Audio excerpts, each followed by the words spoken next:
नमस्कार, स्वागत है आपका। आज हम एक बहुत ही गहरी, एक बहुत ही आध्यात्मिक यात्रा पर निकलने वाले हैं। ये यात्रा है आत्मा की, जो वापस खुद की ओर जा रही है। कभी ऐसा महसूस हुआ है कि जैसे कुछ बहुत बहुत जरूरी है जो हम भूल गए हैं?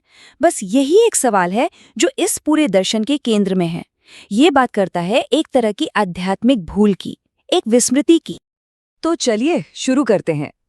ये जो स्रोत सामग्री है ना, वो हमारी आज की दुनिया को रावण राज्य कहती है। मतलब एक ऐसी जगह जो दुखों से भरी हुई है। और इसकी तुलना किससे की जाती है?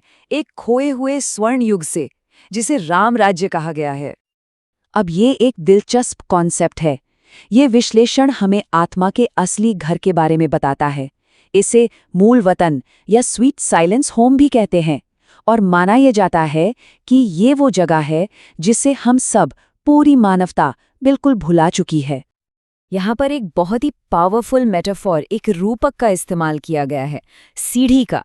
ये आत्मा की उस लंबी यात्रा को दिखाता है, कैसे वो अपनी असली पवित्र अवस्था से नीचे और नीचे उतरती चली गई, जैसे कोई सीढ़ी से लगातार उतरता ही जा रहा हो। अच्छा, तो अब हम समझेंगे समय के उस विशाल चक्र को, वो साइकिल जिससे हर आत्मा गुजरती है। तो देखिए, स्रोत एक तरह की कॉस्मिक टाइमलाइन हमारे सामने रखता है। ये दिखाता है कि आत्मा की यात्रा कैसे शुरू होती है, एकदम परफेक्ट अवस्था से। फिर धीरे धीरे उसका पतन होता है, और फिर हम पहुंचते हैं आज के इस सबसे जरूरी समय में, जिसे संगम युग कहा गया है। और जब कोई इस पूरे साइकिल को, मतलब शुरू से लेकर आखिर तक जान लेता है, तो उसे ही सुदर्शन चक्रधारी कहा जाता है। इसका मतलब है कि अपनी ही जो अनंत कहानी है, उसके ज्ञान को समझना, उसे धारण करना। तो सवाल ये है कि अगर हम नीचे उतरे हैं तो वापस ऊपर कैसे चढ़ेंगे? स्रोत के अनुसार इसी खास समय पर एक सर्वोच्च शिक्षक आते हैं जो वापस ऊपर चढ़ने का ज्ञान देते हैं। और ये केंद्रीय मार्गदर्शक कौन है? देखिए, यहाँ किसी मानव गुरु की बात नहीं हो रही है, बल्कि निराकार परमात्मा की बात हो रही है, जिन्हें सारे ज्ञान का स्रोत माना जाता है। और यहाँ जो मूल निर्देश है, वो बहुत ही सरल लेकिन गहरा है। ये कहता है कि पवित्रता किसी रीति रिवाज या कर्मकांड से नहीं मिलेगी, बल्कि सिर्फ एक सरल और शक्तिशाली काम से मिलेगी, याद करने से। तो फिर लक्ष्य क्या है? एक बहुत ही स्पष्ट एम ऑब्जेक्ट बताया गया है।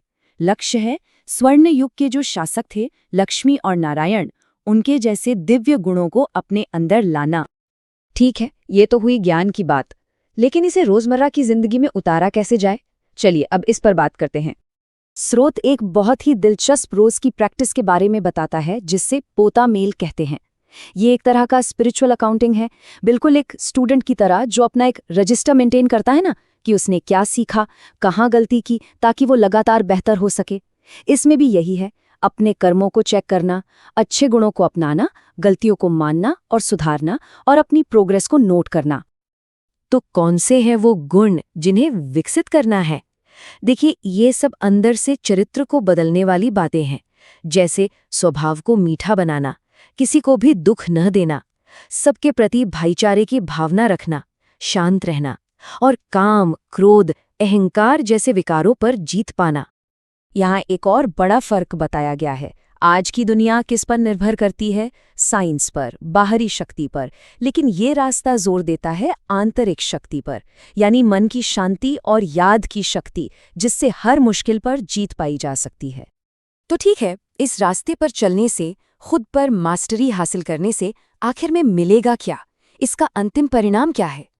स्रोत के अनुसार इस रास्ते पर चलने का फल है आने वाली नई दुनिया में 21 जन्मों के लिए सदा स्वस्थ और सदा संपन्न बनना। तो ये नई दुनिया होगी कैसी? ये टेबल उसी की एक झलक देती है। एक ऐसी दुनिया जहां सिर्फ पवित्रता है, कोई नेगेटिविटी नहीं, जहां पूरी शांति है, कोई लड़ाई झगड़ा नहीं, हर तरफ खुशहाली और संपन्नता है, और कोई बीमारी भी नहीं। इसी को स्वर्ग या सतयुग कहा गया है। और फिर स्रोत एक बहुत ही सीधा और शक्तिशाली सवाल सामने रखता है। वो कहता है कि पिता तुम्हें दुनिया का मालिक बना रहे हैं, तो क्या तुम पवित्र नहीं रह सकते? मतलब पवित्रता को एक कुर्बानी की तरह नहीं, बल्कि उस सबसे बड़ी बादशाही के लिए एक छोटी सी शर्त की तरह देखा जा रहा है। और आखिर में ये पूरा विश्लेषण वापस घूमकर हम पर ही आ जाता है। ये हमें एक बहुत गहरे सवाल के साथ छोड़ देता है कि अगर हम ही अपने भाग्य के निर्माता हैं तो हम कैसी दुनिया बनाएंगे। ये हमारी अपनी शक्ति और हमारी अपनी क्षमता का सवाल है।